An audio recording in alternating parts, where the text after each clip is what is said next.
بسم الله الرحمن الرحیم. السلام علیکم ورحمت الله وبرکاته.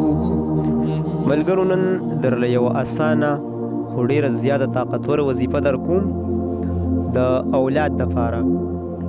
که د چا اولاد نه وي او اولاد غواړي د الله نه، زموږ داسې مسلمانان لوڼه خویندې وي چې اولاد یې نه وي، د واده وخت شوي وي ډیر او ډیر پریشان وي، ډیر زیات ډاکټرانو پسې ګرځېدلي، ډیر زیات حکیمانو پسې ګرځېدلي، ډېرې دعاګانې کړي وي او د هغې باوجود هم اولاد یې نه وي اوسه پورې، نو انشاءالله دا وظیفه درله زه در کومه. په یقین سره یې وکړئ او په الله پوره باروسه وساتئ.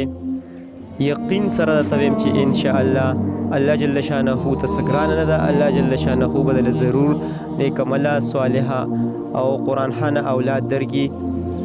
نو دا وظیفه در سره زه شریکوم، خو د وظیفې نه مخکې تاسو ته یو دوه خبرې کوم. یو خبره خو دا ده چې زمونږ چینل ضرور سبسکرایب کړئ، ځکه چې زمونږ کوشش دی چې ستاسو دپاره هر قسم وظایف تاسو ته پیش کو چې د هغې نه تاسو ته پوره فایده ورسي. او دا یو اسلامي چینل دی، په دې کې به هم تاسو ته دغسې ښکلې وظیفې میلاویږي. دې سره به اسلامي ویډیوګانې شوې، اصلاحي بیانات شو. نو انشاءالله زمونږ پوره کوشش دی چې دا تاسو سره شریک کو.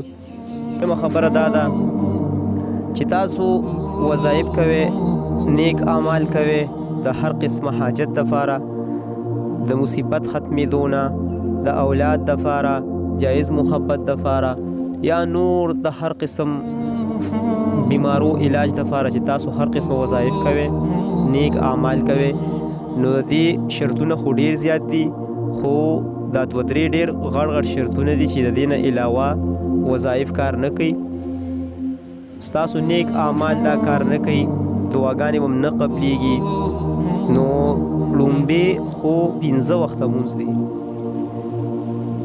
15 وخته مونځ به په اهتمام سره کوئ، خامخا به ورسره 15 وخته مونځ کوئ. الله به ستاسو وظایف کار کوي، الله به ستاسو نیک اعمال دعاګانې دا به الله قبلوي.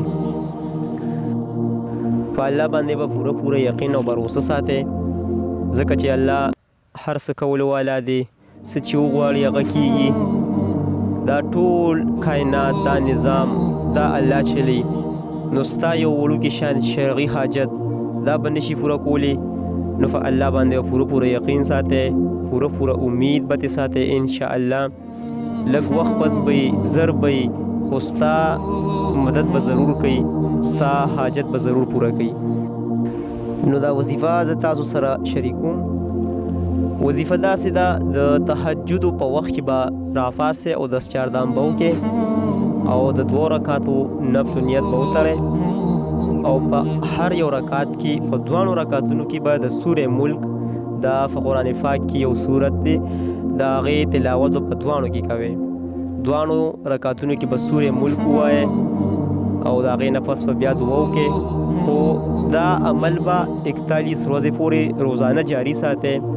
نو انشاءالله تعالی الله جل شانه به تعالی نیکمله صالحه او قرآن خانه اولاد ضرور درکړي. په یقین سره ته ویم دا عمل وکړئ او په الله پوره باروسه وساتئ.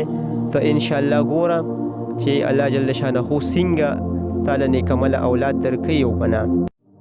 دا یوه ډیره طاقتوره وظیفه ده، ضرور یو کې د چا هم اولاد ني هغوی دې ضرور وکړي. انشاءالله الله به ولې نیکمله صالحه اولاد ورکړي. دا زمونږ د نن ورځې وظیفه وه. انشاءالله بله ویډیو کې بیا ملاقات کوو. تاسو مونږ ته دعاګانې کوئ، مونږ به تاسو ټولو ته دعاګانې کوو. په لوی الله م سپارم. د الله په امان.